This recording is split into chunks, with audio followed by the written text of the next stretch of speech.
नमस्कार, मेरा नाम सुनील कुमार। मैं बताने जा रहा हूँ कि क्यों नहीं पर विश्वास करना चाहिए। कारण तो होगा, कोई वजह तो होगा ऐसे करके ना कि क्यों नहीं सभी पर विश्वास करना चाहिए। जरूरी होता है क्योंकि कुछ बातों को गुप्त रखना भी होता है और हाँ, सुरक्षा के लिए भी जरूरी होता है।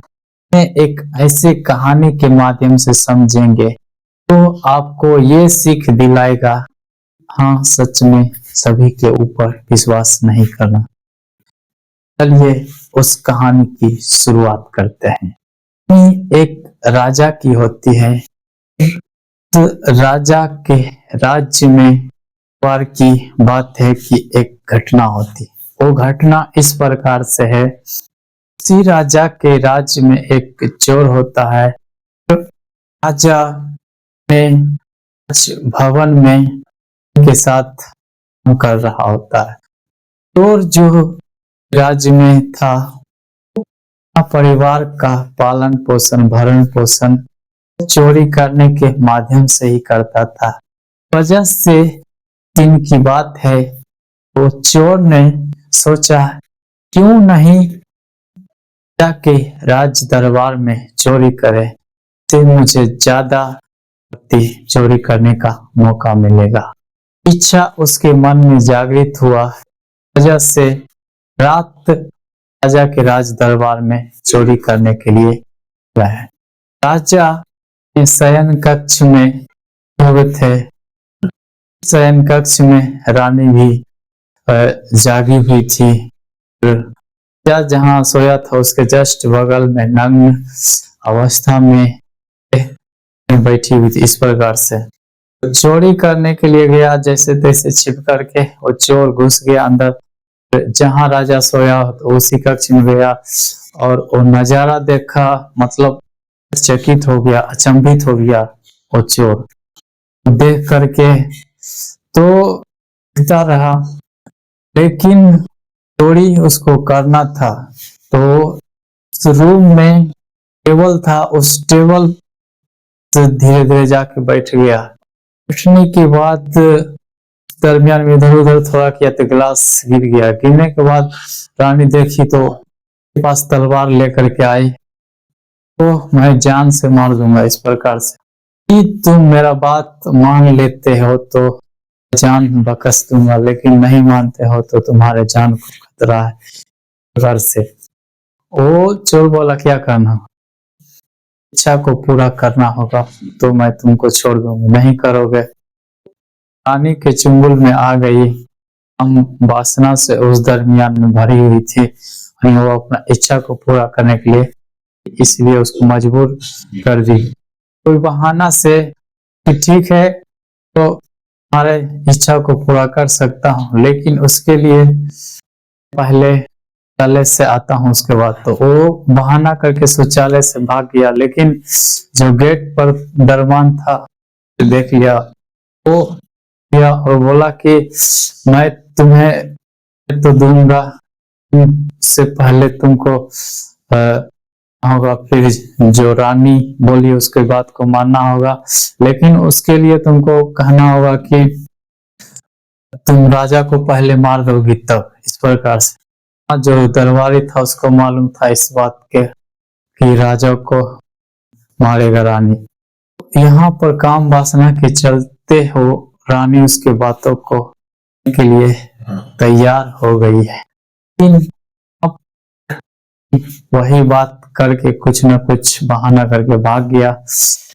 सुबह में पूरा हाहाकार मच गया कि राजा क्या है, कोई मार दिया। इस प्रकार से रानी को, चोर को और एक दरबारी को मालूम था कि किसी ने मारा है। रानी जो है रिवाज के हिसाब से पति के साथ सती के लिए हो गई, और जब दरबारी जो था यानी सैनिक, उसने बोला तुम तो राजा को तुम ही मारी है, कि इसकी सच्चाई तुम्हें जानने के लिए एक जंगल में जाना होगा, जहां पर एक झोपड़ी है। उस झोपड़ी में बूढ़ी माँ रहती, वही तुमको बताएगी इस बात को।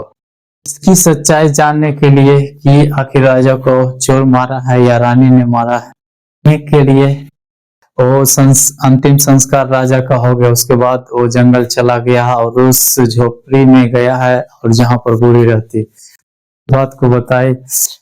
वो बोली है कि ठीक है, मेरे पास एक बकरा है, बकरे का सर है ना, काटने के बाद उसके दोनों कान को पकड़ लेना और वो उड़ते हुए वहां पर लेके जाएगा एक गुफा पर। उसी गुफा तुमको पता चलेगा सच्चाई कि राजा को किसने मारा है। उस बूढ़ी औरत के बात को मान के राख का सर काटता है और उसके दोनों कान को पकड़ के उड़ते हुए चला जाता है। उस गुफा जाता है तो पता चलता है कुछ नहीं, केवल गुफा है, लेकिन उसका भनक पा करके उस गुफा से राक्षसनी आती है और उसे देख करके उसे छिपा लेती है। और फिर राक्षसनी का जो आते हैं तो मनुष्य का भनक लगता है, तो बोलती, उसके पिता बोलते हैं कि यहाँ कोई मानव है इस पर। बोलती है नहीं, कोई नहीं है। पा करके उसके साथ को मनुष्य बना करके उसके साथ करती थी। इस प्रकार से हमें अपनी काम वासना को पूरा करते थे। ऐसे कई दिन बीतता गया और बीतने के बाद फिर उस आदमी को जो राज दरबार में सैनिक था, परिवार का आद आने लगा। तो आद आने के चलते वो घर गया जैसे तैसे भाग करके, लेकिन भाग के तो चला गया है, उसके बावजूद भी दैत्यनी राजकुमारी जो थी इसे पसंद आ गया था, क्योंकि उसके साथ समय बिताया था, उसके साथ बिताया हुआ पल याद आने लगा। यूं वो फिर जाने के लिए सोचने लगा कि एक बार उससे जा करके फिर से मिल लेते हैं। तो वही जंगल में गया, उस बूढ़ी औरत के पास जाकर कि एक बार फिर उससे मिलना है, कैसे करके भी कोई उपाय कर। मेरे पास तो बकरा भी नहीं, मैं तो कैसे कर सकता इस प्रकार से। उस सैनिक को उस तनी से था, मिलना तो था। बोली एक काम तुम कर सकते हो, वो बूढ़ी औरत बोली कि तुम अपने बेटे को ला करके उसका सिर काट के उसके सिर को पकड़ करके जा सकते हो। तो वो भी काम वासना में पड़ा हुआ था, इस वजह से अपने बेटे को ले आया। उसे जो ही तलवार से मारने वाला था, बूढ़ी औरत आवाज दे करके बोली कि रुको, तुम उसे कर सकते हो, खत्म नहीं कर सकते। इस प्रकार से बोली, रुक गया।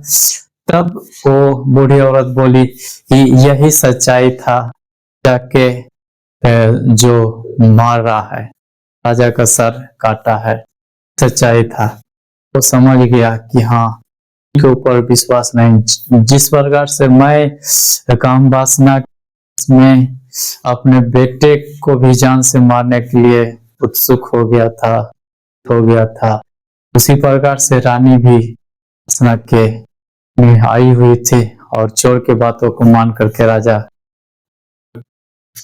कर दिया था। तो इसी कहानी से हमें यह सीख मिलता है कि कोई भी हो, मतलब उसको कुछ गलत आचरण, गलत आदत के वजह से वो कोई हद भी पार कर सकता है, इसलिए किसी के ऊपर विश्वास करना चाहिए। ये कहानी वही सीख देता है के माध्यम से हम लोग ये समझें कि चाहे कुछ भी हो, लेकिन के ऊपर विश्वास नहीं करना चाहिए। वो होता है अपना ही, प्रेम भी रखते हैं, लेकिन कभी कभार होता है कोई ऐसी आदत की इच्छा के बस में पड़ जाते हैं जिसकी वजह से वो को भी जान से मारने की बना लेते हैं, योजना बना लेते हैं और मार भी देते हैं। ये होता है, इसी वजह से किसी के ऊपर विश्वास नहीं करनी चाहिए। मैं उम्मीद करता हूँ ये वीडियो आप लोग को अच्छा लगा होगा। और आने के लिए लाइक कीजिए, शेयर कीजिए, कमेंट में अपनी राय जरूर बताएं। चैनल पर पहली बार है तो चैनल को सब्सक्राइब कर लीजिए, ऑल वाले बटन पर दबा दीजिए। फेसबुक पेज पर देख रहे हैं तो फॉलो कर लीजिए, ऑल वाले वीडियो को नोटिफिकेशन अनेबल कर दीजिए। वीडियो पूरा देखने के लिए आपको धन्यवाद।